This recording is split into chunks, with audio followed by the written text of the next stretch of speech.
Spring turnout is a time that ranchers look forward to. It's a time to drive the cattle to spring pastures with the family. For 2 ranch families in Idaho, spring turnout includes an additional challenge.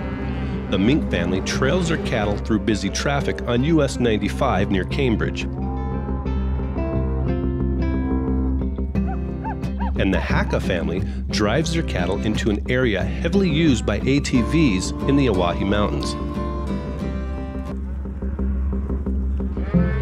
The Minks recruit friends and family to help drive their cattle along US 95. It takes a lot of helpers to keep the animals moving forward in the right direction and collect the strays. For the Minks, it was the 71st consecutive year that they've done the cattle drive on Idaho's main north-south highway. The Washington County Sheriff was out in front, stopping motorists as the cattle moved up the highway. Friends and family drive the cattle along the north side of the highway with horses and ATVs.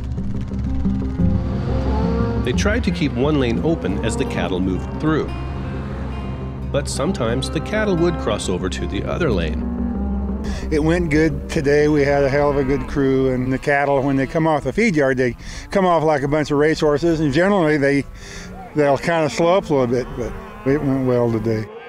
Yeah, you just got to try to keep them going and have some kids behind so when they crawl through the fences, the baby calves are able to get around them and get them back out. Yeah.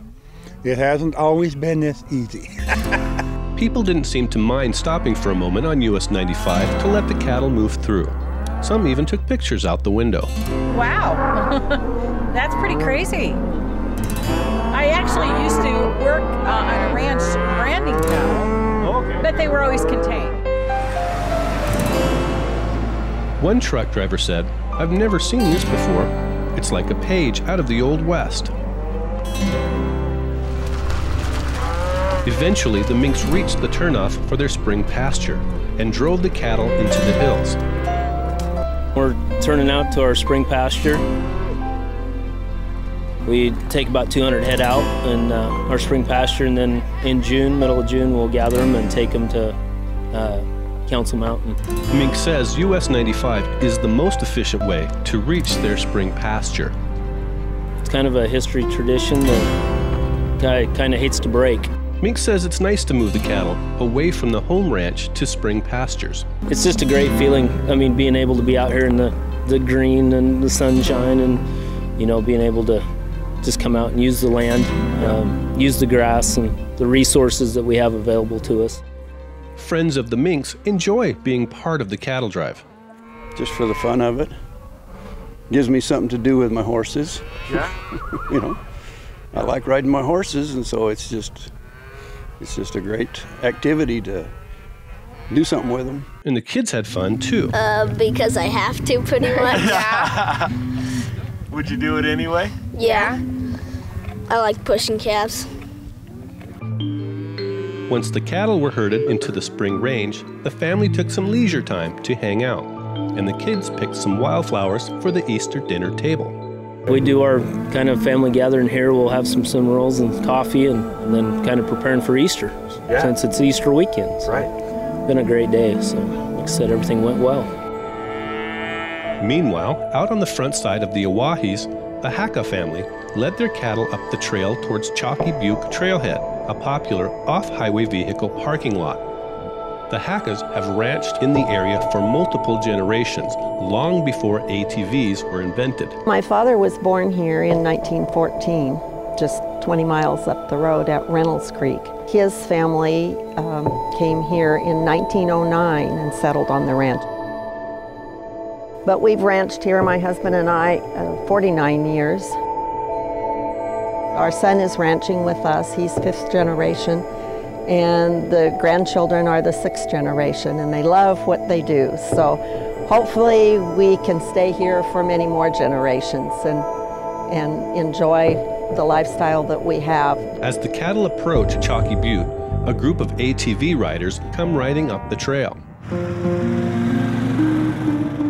They are experienced riders who know how to negotiate cattle on the trail. Number one, you want to slow down, and you don't want to injure or spook them. You want to move up slow. Normally the sound of your engine will kind of shoo them off the trail. If not, just, you know, kind of give a holler, give a shout, let them know you're there, and normally they'll just move off. The ones you really have to worry about are the calves, because they're pretty unpredictable. You know, they'll shoot off one side and then they'll just turn around and shoot right back in front of you. So you have to be mindful of those. But the adults, normally they'll just move off and stay out of your way. The Hackas push the cattle past the ATV riders and drive the cattle to spring pastures, and the ATV riders continue with their trail ride. Both the ranchers and the ATV riders understand the need to share our public lands in the Owyahees. I just know how much we appreciate and enjoy this country, and we like the fact that we can share it with the folks in town, and we just hope that we can have responsible, shared, multiple use of the land. And the one thing we want stressed is that we are producing food for the world's table, and also what makes the economy of the state of Idaho much more healthy too. So we need to be out here, but we realize we need to share it with other folks that enjoy it as well. Look around you. I mean, my God, how gorgeous is it out here? But it is multiple use. You know, I mean, we also have to remember that we're visitors here. The ranchers, they live here, they make their living here, so yeah, we have to be very mindful and very conscious of staying on the trails and being ambassadors for everybody. The Hackas graze their cattle in the low country for about a month before following the green up to higher pastures. They're here in this area just until about the first part of May. We move up the country with the seasons, and we eventually get to about 7,000 feet elevation the 1st of July. And then we stay there until October, and then start back down the country through our private lands back to our river ranch. All of our cattle go to Whole Foods now. We don't feed any antibiotics or growth promotants. We're in a natural beef program with Nyman Ranch, and they all go to Florida, to the markets there. The minks, meanwhile, sell their beef to wholesale buyers, and the product moves into the national market from there. Both families are mindful of an important bottom line: taking care of land.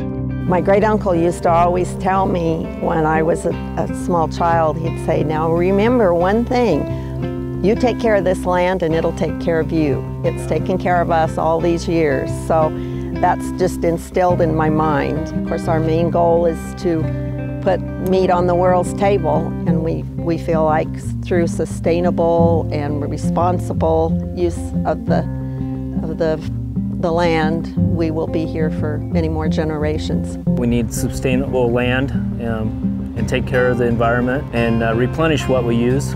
We just got to take care of it, and it takes care of us and takes care of the people in the world also for food. I'm the 4th generation. My kids are the 5th, and I really hope the 5th generation will have the opportunity that I've had and continue the tradition of helping take care of people and the land and environment in general.